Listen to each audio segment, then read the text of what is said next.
Di sini saya akan mempresentasikan peran, sejarah, dan tujuan akuntansi manajemen bab 3 dari buku karangan Sep Beriska Manurung. Bagian A ada pendahuluan, perilaku, biaya, aktivitas. Pengantar singkat yang berisi penjelasan umum terkait materi yang akan dibahas. Bab ini akan menjelaskan definisi dan konsep-konsep penting terkait dengan biaya itu sendiri. Secara sederhana, perilaku biaya mendiskusikan bagaimana biaya berubah ketika aktivitas berubah sangat penting untuk perencanaan, pengendalian, dan pengambilan keputusan. Secara umum, metode penentuan perilaku biaya dibagi menjadi 4 metode, yaitu metode teknik industri, analisis akun kuantitatif, dan pertimbangan manajerial secara personal. Yang B, penjelasan instruksi khusus.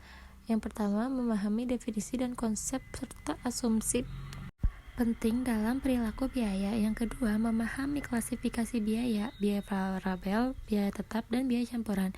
Yang ketiga, menjelaskan aplikasi konsep perilaku biaya terkait dengan topik-topik manajemen biaya lainnya.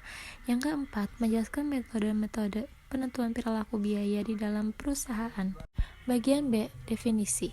Secara umum, cost behavior atau dikenal dengan perilaku biaya merupakan sebuah konsep yang menghubungkan antara perubahan biaya akibat perubahan aktivitas.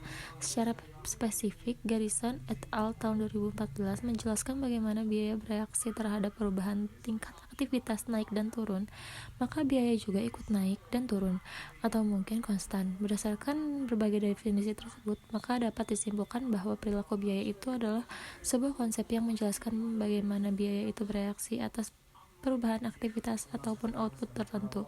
Adapun manfaat mempelajari keberadaan konsep perilaku biaya ini sangat membantu para manajer untuk tujuan membuat perencanaan, pengendalian, dan pengambilan keputusan.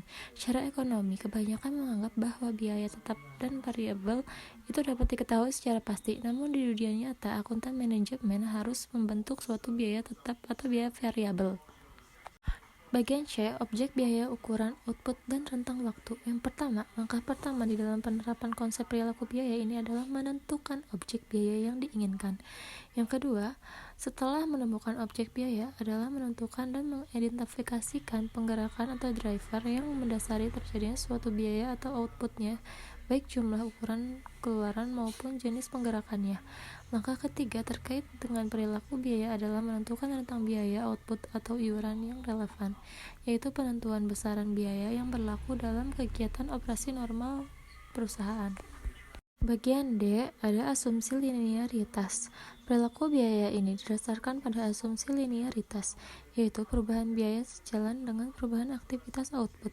Hal ini mengidentifikasikan bahwa hubungan biaya dan aktivitas tersebut dapat diwakili oleh garis lurus dalam rentang yang relevan. Asumsi linearitas ini menjadikan akuntan manajemen dapat merencanakan dan mengevaluasi hubungan antara biaya dan aktivitas, terutama pada biaya variabel. Biaya variabel menggambarkan variasi biaya akibat variasi aktivitas output. Sebagai contoh, semakin besar biaya bahan baku suatu produk, maka semakin banyak juga produk yang dihasilkan. Kondisi membantu manajer di dalam perusahaan. Bagian E ada klasifikasi perilaku biaya. Yang pertama, biaya tetap. Yang kedua, biaya variabel. Yang ketiga, biaya campuran. Bagian F, aplikasi konsep perilaku biaya. Yang pertama, contribution margin analysis. Yang kedua, sumber daya fleksibel dan berkomitmen. Yang ketiga, perilaku biaya bertahap. Bagian G, metode penelitian perilaku biaya dan metode asumsi linear.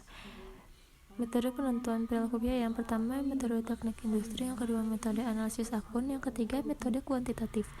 Metode asumsi linear. Yang pertama, metode tinggi rendah. Yang kedua, metode skor plot. Yang ketiga, metode kuadrat terkecil. Yang keempat, menggunakan program regresi. Bagian rangkuman materi, perilaku biaya terbagi menjadi biaya tetap, variabel, dan campuran.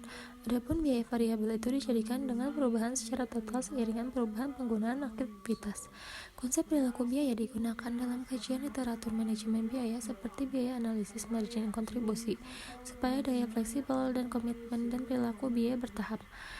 Berbagai metode yang digunakan untuk memisahkan biaya campuran ke dalam komponen tetap divariabelkan, yaitu metode tinggi rendah, metode skor plot, dan metode kuadrat terkecil, serta OLS atau regresi untuk menghasilkan garis yang penting di atas. Beberapa metode estimasi biaya dapat digunakan, yaitu metode teknik induksi menggunakan pengamatan dan analisis fisik untuk menentukan aktivitas apa dalam jumlah beberapa yang dibutuhkan untuk menyelesaikan suatu proses. Sekian presentasi dari saya, kurang lebihnya mohon maaf. Terima kasih.